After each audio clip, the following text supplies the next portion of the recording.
All that ASMAR stuff. Amazing. Yeah. Yeah. All right. All Awesome. right. Welcome to Indie Worldwide. We have with us today Preet Singh, founder of the DesignX community and also the 5 to 9 conference. Is that right? Absolutely. So I wanted to start off Absolutely. with DesignX. How would you describe that community and how did it get started? The description has been evolving quite a bit. So initially, it started as a Toronto-based community to bring designers of our Mm-hmm. backgrounds together. That was almost 4 years ago, and currently we are a global design community of majorly, I would say, product designers, but still with a big intersectional focus. Coming together to connect, learn, and grow together in their design careers. So that's kind of the more, flowery, fluffy definition of our Mm-hmm. community. But on the more tangible side, we are an online community, Slack group of 5,000 plus designers. Um, Majority, I would say, still from North America, but we have a growing presence in Europe as well. And then, apart from the Slack community, we have our newsletters around design content. We do salary survey reports, and then we also have a portfolio of conferences. So you mentioned one 5 to 9 conference, which is all about side projects. We do a design leadership conference, which is one of the largest design leadership focused conferences globally, called the Design Leadership Summit. And then last year, thanks to the pandemic, we also kickstarted a week-long design conference, virtual design conference called Remote Design Week. And last year, at that time, it was the largest virtual design conference with over 3,200, 3,400 designers joining globally. Yeah. So that was kind of the more flowery, fluffy definition that I shared. And Mm-hmm. then on the more tangible side, we have kind of two major components to our community. So we have, the online part, which is more, I would say, kind of asynchronous connections. So we have a Slack community, we have Mm-hmm. newsletters around content. We do more heavy content like salary surveys and conference directories and things like that. And then kind of a more closer mechanism of connecting designers across geographies is through virtual events. So we do a lot of like networking sessions, virtual talks, as well as larger conferences. So you already mentioned one called the 5 to 9 conference that we started Mm-hmm. last year, which is focused on side projects. We also have a portfolio of design conferences. We have a design leadership summit, which is one of the largest design leadership focused conferences. And we've been doing that majorly kind of offline in person format. Then last year, thanks to the pandemic, we also started a week-long virtual design conference focused on the very, very different aspects of being a designer, and that's called Remote Design Week. And that was at that time it was the largest kind of attended design conference when we started it last year, with over 3,400, 3,200 to 3,400 designers joining globally. So quite a Mm-hmm. few aspects to the community. How was the transition from in person to virtual? I attended the the 5 to 9, and I thought it was really well done online conference. I thought it was one of the better ones I've been to. But what was that process like for you guys? Thank you. I'm glad to hear you had a good experience as an attendee. I think in terms of the transition in going from being used to offline conferences to producing online conferences, Mm-hmm. the approach changes. Being a designer, I generally tend to look at almost like the user experience, user flow, user journey of these initiatives or experiences that we put together. So online is very different than offline one. Offline one, there's kind of already a mental model that's been set, whether it's about the ticket price, whether it's about the commitment required that you might have to travel and stay in a hotel and attend the conference for 2 days, and then you're kind of Mm-hmm. all in.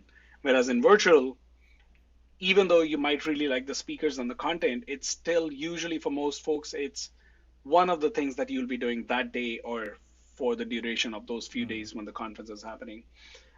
So the commitment definitely is a little lower. Even if you're joining as a team, you might still try to fit in your work during that day. You might take care of your household chores when you've told your team that you're attending the conference. So there is a little bit of mental model difference. So we Mm-hmm. tweaked our pricing based on that. We would charge $500 for a in-person conference, and for virtual conferences we would charge $50. right? So you're definitely going for a larger group of audience. So, you're not looking for 500 people to pay $500, but you're looking for 3, 4,000 people or more people to, pay you $50 to $100 for the conference. Um, the overall revenue also is usually lower for virtual conferences in our case, but then your costs are drastically lower. You're not paying for fancy venues. We do compensate speakers for their time, like, in terms of like a token gift and things like those, even monetary. Um, but you're not flying them in. You're not paying for the flights. You're not paying for the hotel stay. You're not reimbursing Ubers, right? So there is a lot of uh, massive difference in the expenses that are spent on a offline conference. Now, online, yes, you have the tooling. You need different kind of experts to run the all the kind of the sessions and live streaming and things like those. So definitely that's a different kind of bucket of costs. Then apart from that, I would say the marketing and the promotional aspect also varies a little bit. Virtual conferences, you can, and in both our cases, we promoted them like just 2 months before the actual conference. Whereas if it's an offline conference, you start promoting like 6 months in advance because people need to book hotels, book flights, ask for the budget. Exactly, exactly. So there are these kind of different approaches as an organizer, that we noticed. Um, yeah, and it was all everyone was trying to figure it out last year. When we did Remote Design Week, we did the conference for 5 straight days. So we changed the format to 5 days, instead of just taking a 2-day conference online, which most folks were doing. So we spread our programming across 5 days, which was kind of a unique model at that time. To go off of that, what is it that makes a conference worthwhile? Why do people pay $50 or $500 to attend, virtual or in person?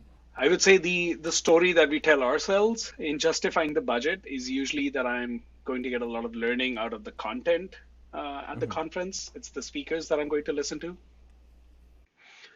I recently, not recently, like 6 months ago, I read a report by Deloitte that was published around the value of learning from conferences, and Mm-hmm. um,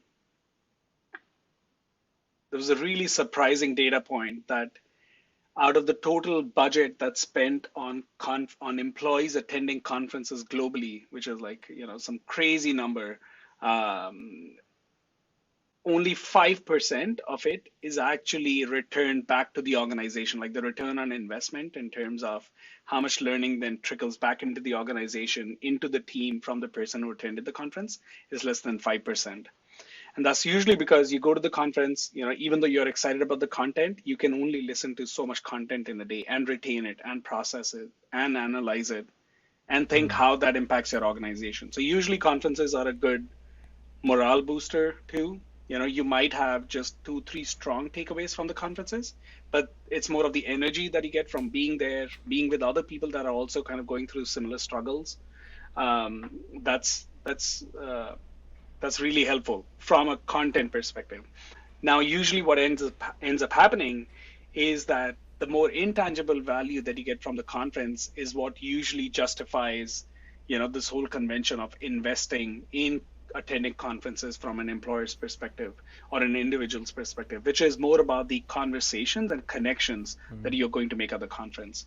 So while you are going to listen to the speaker there, it's usually those conversations after a certain talk where you'll discuss the speaker with someone, or where you'll kind of share how what was just shared on the stage applies to you and your situation, and then the other person kind of shares their story, and you end up kind of sharing notes, or even we've had so many people that met each other in our Slack group during our virtual conferences last year that are still in touch, and they have regular Zoom calls, or they have regular kind of one-on-one virtual coffee chats discussing their struggles. So those kind of relationships, those kind of conversations that get triggered by those incredible content that gets produced at conferences, that whole combination is what I would say makes people justify the cost of the ticket or of attending an event.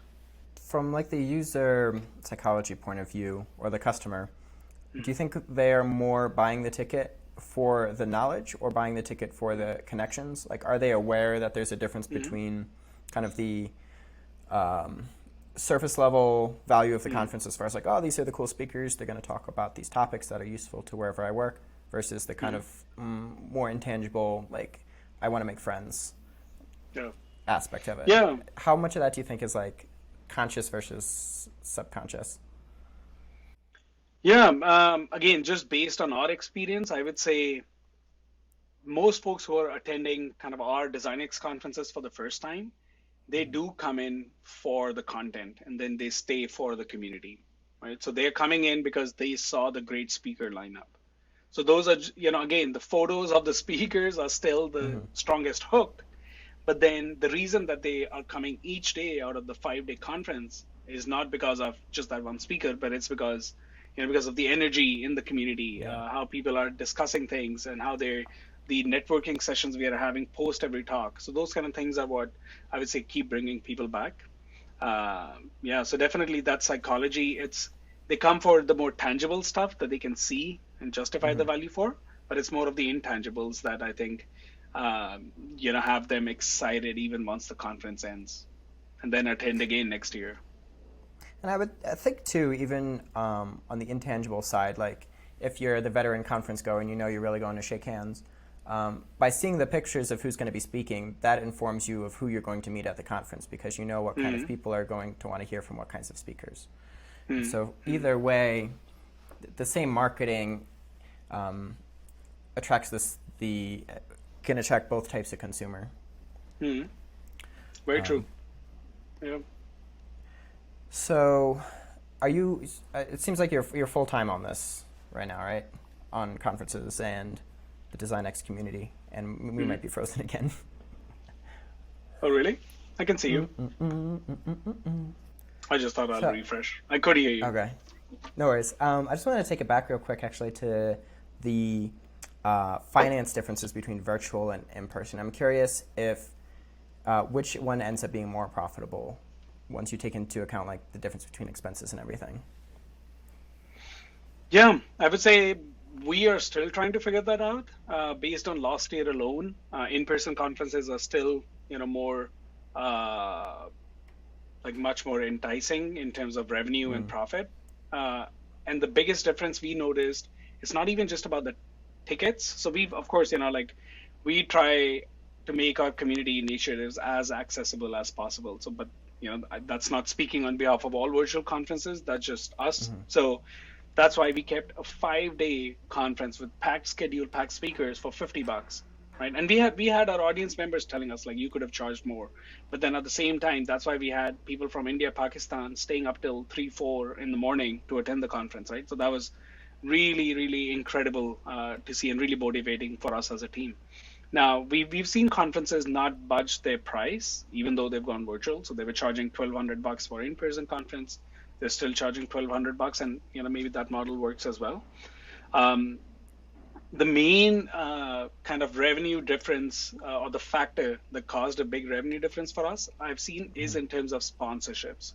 Mm. So, and that's one part that it still kind of pokes me a little bit as a community builder that we do a lot of community building, very, I would say, authentic community building throughout the year through different initiatives. um, and even when it comes to a virtual conference, we are doing networking sessions, we have yoga sessions in between so people can stretch, they're not just slouched on the desk listening to talks continuously. But you'll still find speakers, you know, justify a higher sponsorship budget, or sorry, sponsors. Mm-hmm. You'll still find sponsors justify a higher budget for their sponsorship spend, because they can get a booth, a physical booth at a conference, right? So there's Mm. something kind of, I don't know, like a more stronger hook to justify the investment. Whereas in a virtual conference, it's almost like the sponsorship budget gets cut down to like 30% or 20%. The other factor is also when you do in-person conferences, sponsors usually can only do a few conferences a year because they need to fly out their team, stay there for a few Mm. days, all those things. Now with things having gone virtual, the competition in terms of sponsorships is much higher, right? Because throwing a virtual conference needs, and again, I might offend some people with such statements, but throwing a virtual conference might need kind of, might have lower barriers to entry as compared to Hmm. putting together a physical in-person conference. Because the logistics and operations on the physical side are so much more complicated and more nuanced. Yeah, just to make a physical event happen, you have to have so many things working in concert that you're Mm, almost mm. guaranteed, like barring the occasional fire festival, like a certain level of quality. It's Yeah, hard to get absolutely. to. Um, it's hard to get people through the door if you don't at least have the basics of like people in room Abs- together with food Absolutely. and sound Absolutely. system. Yeah. On the community side, we talked a bit about Mm, like what makes a conference worth attending, what makes a community worth being a part of, or what makes a community mm. good. Yeah, that's a great question and a tough one. I definitely am trying to still figure it out. We are in constant strive to, how we can improve our community. Just before hopping on the call to record this podcast, I posted in our one of our feedback Slack channels in the Slack community that, we are doing a Slack cleanup this weekend. So what is one channel that you wouldn't mind getting axed? So it's that Mm, constant fight, how we can improve the experience, how we can remove the noise, and hmm. really focus on why people are coming to this community. What is the value they're seeking? And that definitely varies for different groups of people, right? So you definitely find almost like micro communities within your larger community. Hmm. Um, and so what we've been trying to do is kind of really hone in on some of the core values that at least we as a team and I as the founder want to foster in our community. And then, anyone that does not align with those values, that might not be the best fit. So there's definitely a little bit of, kind of like the founder or the team building the community, kind of laying down the vision and the goal, and people resonating with that vision and those values. To provide like a concrete example, can we use the Mm, DesignX community? What are the absolutely. values that you want your community to hold, or what are the things that people are coming into the community seeking? Absolutely. Absolutely. So for DesignX, I would say I've always strived to make the community be all about, authentic conversations and even uncomfortable conversations at some point. One of the big reasons I started the DesignX community was that I found it tough to relate with designers at the events that I used to attend before I, started DesignX. There would be a certain air of, oh, we are designers, there's a certain way you're supposed to behave, a certain way you're supposed to talk, um, you know, uh, and certain amount of virtue signaling as well if you go on design Twitter. And some of those things used to bother me. Oh.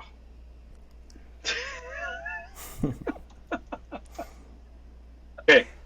All right, here's So a yeah, hypothetical sorry. for you. Yes. If you had to bootstrap a new community from scratch, Mhm. how would you go about it? A lot of our listeners, they're trying to do things on their own. They're trying to get things started. You're starting from zero, no Mhm. community.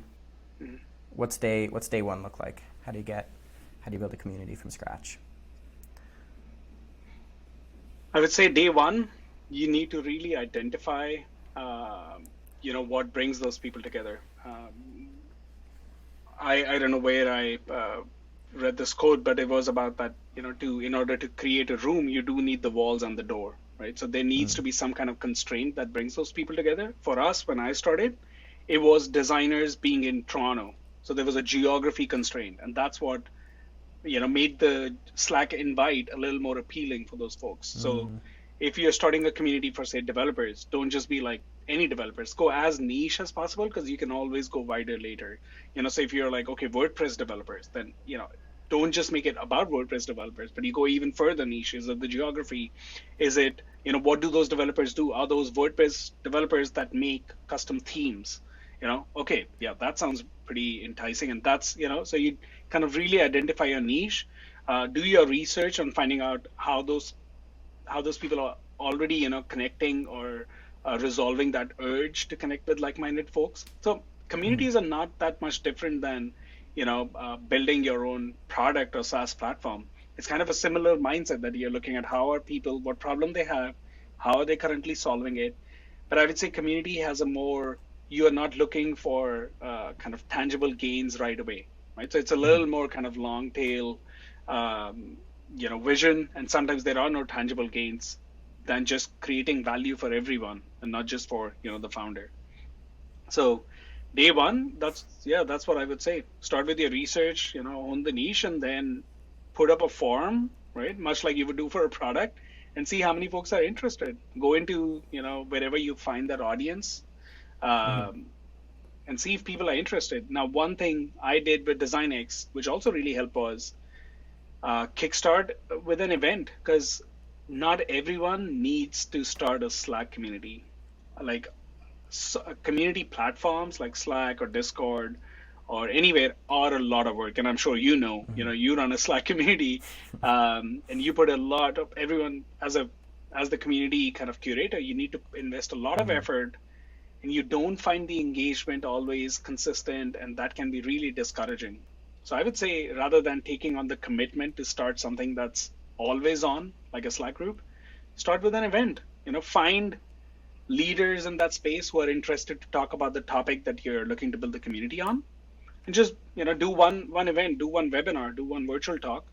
You get the email list, and then you see if those folks want to continue chatting afterwards. And that's, I think, a more low risk and more organic way of kickstarting a community. So how did DesignX start? It was like a meetup group in Toronto. Did you start Uh, with a like Slack group or was it like a meetups at first? yeah, so I actually did not start the Slack group that we used for DesignX. Mm. So I had this idea, this vision of the kind of community I want to build for designers in Toronto. Mm. I found someone who had just 1 month ago started a Slack group. There were about 50 designers in Toronto, and kind of there were like a lot of parallels. And so I approached, the person who started it. His name is Andrew, and he's Mm. a good friend now. And I was like, Andrew, I don't want to create another Slack group.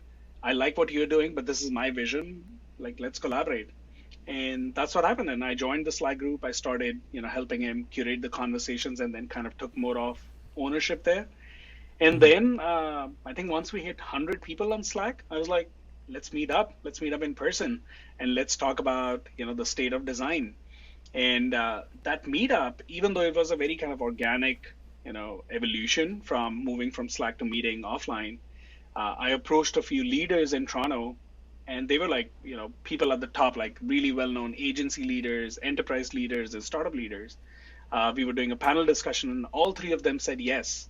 And I was like, oh, really? Okay, so this is happening. And that's how, in our first event, we already had like 90 people, because that was the capacity of the venue. And it was a Mm. paid event. So that was one thing we set the bar from, the get-go, that people need to pay in order to attend. But then we invested all the money back into getting some really good food, an open bar, little swag bags, Mm. custom designed with our brand. So the experience, even as a first time attendee of a community no one has heard of before, it was really good. And from there, it really took off. And, in 3, 4 months, our meetups were like 300 plus people, usually constrained by the venue limit. All right, let me ask you another question then.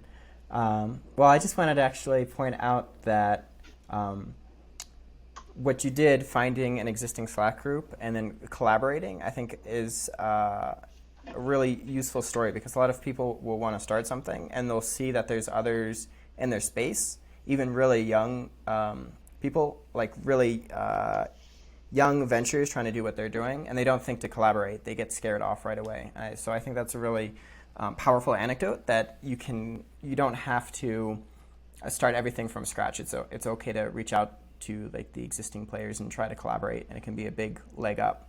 And that can be like a really great way to find your people. Hey, you're back. Yeah, I had to refresh, sorry, because I completely threw me off. But I heard your question. So it was all about, like, kind of talking more about why collaborate or how to collaborate, instead of kind of kickstarting your own thing around the community. Is that correct? Yeah, I Or think, yeah, exactly. I feel like people will want to start something. Like a lot of people in your shoes, they're looking for design communities in Toronto. They see there's already a Slack group and they say, oh, okay, it already exists. Nothing for me to do. yeah, Versus you look at that and say, oh, great, like it already exists. I already am like 50 persons ahead of where I was going to be. I can work together with this person. And I think that's Absolutely. just a good lesson, you know? It's like you don't have to start everything in a void. It's okay to play with others. Absolutely. Absolutely. The funny thing is, when I thought of the idea of the kind of community I want to build, there were already meetups in Toronto around design that were 200, 250 people plus meetups, like the Mm, size. I approached at least three or four of the leading communities at that time. And I was like, this is what I'm trying to do. I really like what you're doing, and I would love to collaborate together. mhm, And sadly, like except for Andrew, every one of them was kind of turned me down, and they were extremely protective of their audience, and maybe mm, rightfully so. Like I was just a stranger coming to them, and they thought, I'm here to take their audience or something. But then 6 months in to when we started, most of those communities, or maybe 1 year, most of them were completely non-existent, right? So I'm not saying that we did something really well, but I'm saying there is really a lot of value in collaboration. mm. But those things you should not forget. Like I'm still every time I see someone in our Slack community trying to start something, I do usually, approach them or encourage them to be like, yeah, reach out to us, uh, let's figure out how we can collaborate together, right? Because there's always stuff that I'm eager to learn how they're doing stuff, how they are approaching, learning about design. So as long as you are focused on the larger vision and the larger goal, I think there's ample amount of space for everyone to collaborate on. And in fact, the indie hacker community, your indie community of makers, it's all. I find indie creators, indie makers, um, they are usually quite open to that collaborative attitude. Mm. Um, Sadly, many verticals in conventional like tech, ecosystem, especially folks that are in a job and then are doing it on the side, I definitely, or maybe it's been only the few community leaders that I interacted with. I found the attitude to be a little more closed towards collaborations.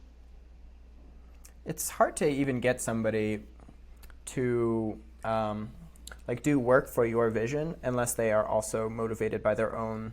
Like people aren't motivated by your vision; they're motivated by what they want to do. So collaboration Mm, is super mm, powerful because you get people working on their own vision, so they're super mm, motivated in a way that helps you mm, too. So I mm. feel like it's the only way to really harvest that, or pay them a lot of money. Like I'd rather have shared visions Absolutely. than dollars being exchanged. Yeah. And I think it's important too to point out that it doesn't matter who's out there already because a lot of what makes a Mm, community strong and useful is how it's different from what's already out mm, there. A community mm, is defined, like you said, by doors and walls, right? mm, So mm, having existing communities can be a great way to start your own for all the people mm. that are dissatisfied with those existing communities for some reason. If you can point out why you're different, then you have a community, Absolutely. potentially. Absolutely. Absolutely. And a lot of these communities you'll see are, by people like yourself and me. So it's mostly you'll see like kind of like solo founders trying to do something good. Mostly you'll find communities not to be very lucrative kind of business models. There are very few examples of people that have been able to monetize it. So all to say that even the existence of many of these communities, even if you're like, I want to do something on this topic, but there are already, three leaders, in 2 years, there might be only just one left because it is a Mm. really hard kind of project, organization, business to run. And so you don't find a lot of people sticking through it till the end. Yeah, I feel that it has to be something that you do almost automatically because, like, especially in an always on community like a Slack group, Hmm. unless you really like being there, it's going to be a Hmm. drag. Yeah. You have to like being there, which Yes, ideally this is why you started the community in the first place because you're trying to find your people, and so it's like more like hanging absolutely. out with your friends than grinding. Exactly. Yep. Yep. Doesn't feel like work. That's the feeling you Let's should see, get. glitching Yeah. again.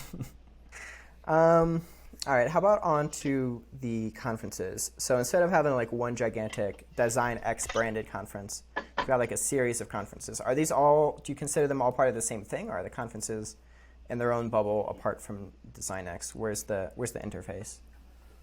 all in the same thing, all part of our initiatives slash experiments. Hmm. You know, I don't know if it's being part of, I don't know if it's part of being a designer or a founder. I do really like to, continue to experiment and see what resonates best with our community from a business perspective, but also from, just a community builder perspective. Like I want to do things that the community really finds helpful. So just because I did one conference 1 year, I don't want to keep repeating it just for the sake of it, right? Like, oh, we Hmm. started this thing and now it has to be an annual cadence just because that's how conferences are done. So I have no qualms doing a one-off conference. We did the 5 to 9 conference last year. It was a lot of work. Um, but I would say the financial rewards were lower than a design conference just because Mm. our audience is mostly designers. It's not about creators and makers solely, right?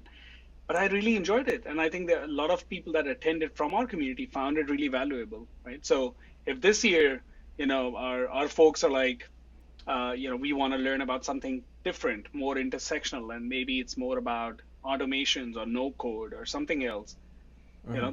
then we'll put together something around that. So I definitely do treat them as kind of part of the same family, under the same family of brands under DesignX, but I don't take on the pressure that I need to keep running all of them with the same fuel, behind them. I think that's a pretty non-obvious and also exciting strategy to have your conferences not be the same brand as like the underlying community. Hmm. One, it seems like something that like it's easier to get people hyped about new things, and so if you always have a new thing coming out, then there's always some hype Hmm. that you can use to kind of power the initial excitement about the conference. And like Hmm. you said, it kind of brings brand new eyeballs that maybe didn't resonate exactly with Design X, but now that they have the first taste of it, they're like, oh, actually, yeah, I see how this relates to what I'm trying to do in my life. Hmm. And but they would have never heard of you if you had branded it as a Design X conference. No, The fact that it was absolutely. 9 to 5 or 5 to 9 instead. Yeah. 5 to 9. I always mix Yeah, them five up. to nine. Yeah. Absolutely. I think you're spot on about the branding aspect and generating excitement. And I think it's really exciting for us as a team too. We get to explore a completely new visual branding for each conference, a new swag, new Mm. styles, and we can experiment with newer things that usually you don't try to do with your existing brand, right? Because that Hmm. already has a certain amount of expectations and constraints. Especially when it's a group of designers. You know, designers Hmm. loving to be Yeah. rebranding. Yeah. True. It is quite self-serving too. Yeah. Yeah. Did you, was this kind of the explicit plan? Like, we're going to do rebranded conferences in order to attract new eyeballs, or just kind of something that or felt right? No, it was definitely just something that felt right, and also I one of the biggest reasons I ventured on this journey of also being, just a founder, community builder, was to do things that I want to do and the way I want to do it, right? So you have complete Hmm. freedom, complete control. There's no one kind of calling the shots for you. Uh, so that's why many of these things were kind of more instinct driven too. 5 to 9 conference. I didn't want to call it the DesignX side project conference or something, and I was like, oh, 5 to 9, like sounds really exciting. Yeah. And I wanted it to have a certain, kind of a visual branding, a little retro, a little more fun with the colors, but still dark theme because I was trying to. It's like you're kind of working through the nights while you have a day job for your side project.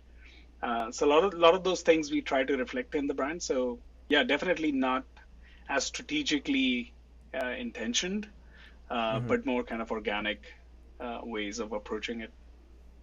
It turned out really nice. It's a great turn of phrase you found too, contrasting the 9 to 5 job with your 5 to 9 passion projects. So I wanted to touch a bit on kind of the difference between conferences that succeed, conferences Mhm. that fail and are terrible, especially going back to the lower barriers of entry that we have now with all these virtual conferences. Mhm. What is your like mental models for making a conference good?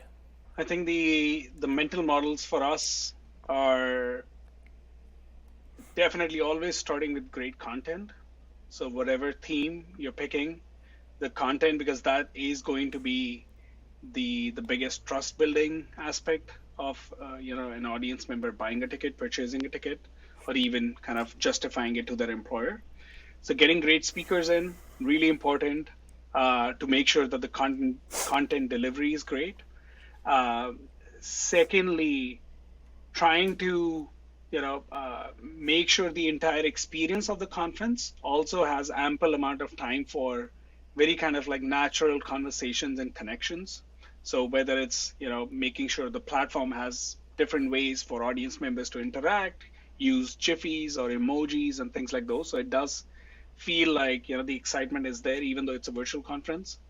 And then lastly, I would say, and again, this goes to one of our DesignX values as well, that how do we make sure that everything we do is authentic, is really true, Mm-hmm. kind of like real, right? So there's not like a facade or kind of a mask on. And so to be more specific about it, we, except for once when one of our speakers kind of just got COVID, all our talks were always live streamed.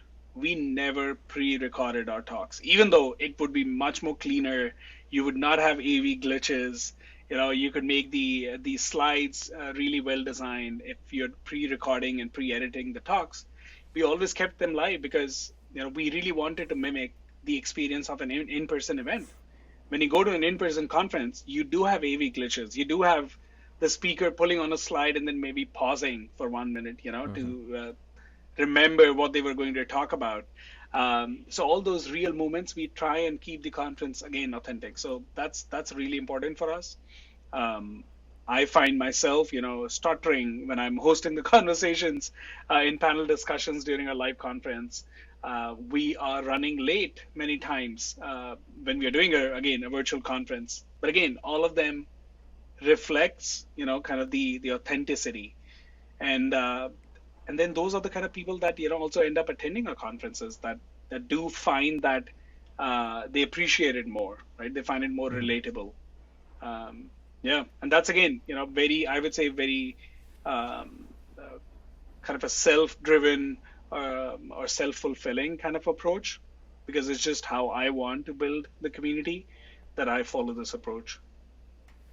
We've talked several different times in kind of different contexts how important the speakers are for making a conference Hmm. worthwhile and convincing people to Hmm. attend. How do you Hmm. identify the speakers that will draw the eyeballs and get the people you want to the conference, and how do you convince them to actually show up? Absolutely. So I think definitely, now we have a little bit of a brand repo in the community. So approaching speakers, even like the fancier speakers, um, at least we have a conversation with them. So it's usually not Mm-hmm. that we send an email into the ether and no one replies. So we usually, at least get some kind of reply. Many times, we've interacted with these leaders before because they were hiring for their design teams, and we kind of, amplified the roles through our Slack group and things like Mm-hmm. those. So the relationships, definitely the relationship building, much like community building, needs to be more ongoing, so that when you do these conferences, you can go and ask for favors, even like kind of introductions from other leaders who might know someone, right? So that's kind of been one approach that has really worked well for us. Another aspect is when you're approaching these speakers, we put together a little bit of a speaker guide. So be as kind of prepared as possible with all the questions that they might have. What is the structure of the conference? Which other speakers will be speaking? Because that gives them a little bit of validation that okay, I'm not the only fancy name there. There are a few other legit folks also coming in, so it is a legit conference. um, when you are compensating them, like share that upfront. And sometimes, like even I don't know because you have a set budget, but some speaker might want more, some don't care because their company is paying for their time. So usually, I kind of laid out front and I'm like, this is kind of the budget we are playing with, would really appreciate you can be honest. We've had speakers who were like, actually I charge double of what you're offering, and sometimes we paid that, because we did really value that speaker and someone else gave up their part of the budget. um, so again, trying to be just really authentic, trying to Tell them what are you trying to achieve from this conference? Why are you putting together this conference? And also, what's your kind of the larger goal with the community? All those conversations, I think, really help. Um, and then kind of zooming out a little further, if you have, let's say, 20 speakers, then at least you need, I would say, like 20% of them to be really big names. So four speakers to be the major kind of like, crowd pullers or kind of getting your validation stamp from the community. And then the other speakers can be, a healthy mix of folks that are doing some really good work, but then also folks that are up and coming, right? And might not have even spoken at a conference before. All right, so we'll kind of close things out here. Everybody, we want DesignX community. What's the URL for that? DesignX.community, right? DesignX.community. And do you have any final words, advice for people trying to bootstrap a new community or like brand new conference? Yeah, I would say, you know, do as much upfront research as possible. Connect with as many community builders. Uh, Community building is still more of an art than a science, so everyone's trying to figure it out. There are not very set principles that if you follow them, your community will be really incredible. So approach as many community builders, and usually you'll find them to be some of the nicest people and always willing to share their struggles and what worked for them. So do that. And thirdly, I would say just get started because many of the things you're going to learn from your community. So, it's really key to just keep listening. What is your community wanting? What are they valuing? You might be putting together a conference, but all they want is kind of more Slack conversations, right? Or they might want more one-on-one networking icebreakers instead of, doing larger content-rich formats. So really key to always keep listening as well. Excellent. This has been Indie Worldwide with Preet Singh. Check out designx.community. Preet, thanks so much for being here. Apologies for all the Thank technical you. glitches today, but I think we powered through pretty well.